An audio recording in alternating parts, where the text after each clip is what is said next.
Today, right now, I want to talk about informing others of what your plans are with your estate or your life, actually, both senses.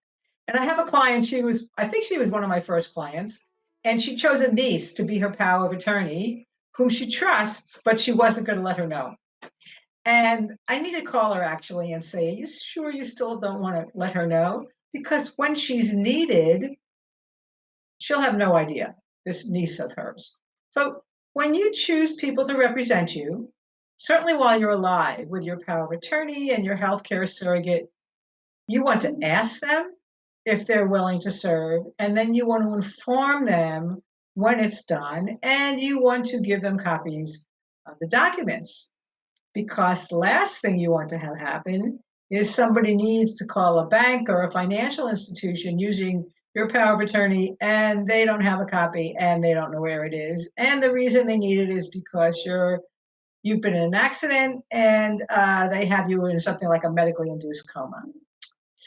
You don't want to catch the people you choose off guard, and you want to inform them because it's not impossible that people will decline, either because they feel it's too much of a responsibility.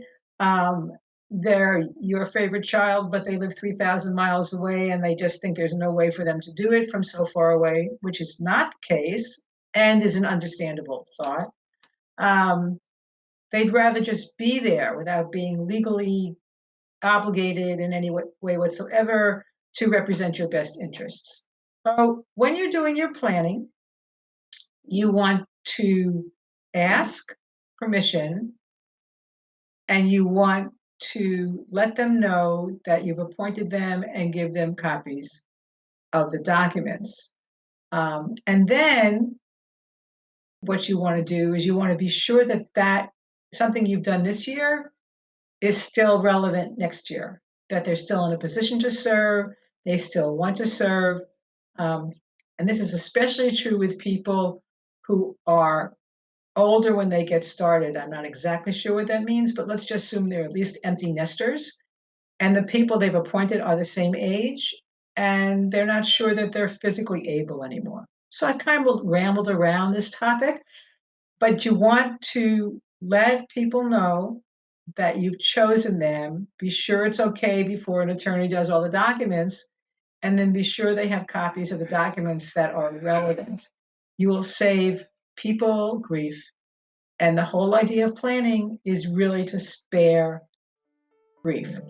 So think about it and have a great day. Thanks.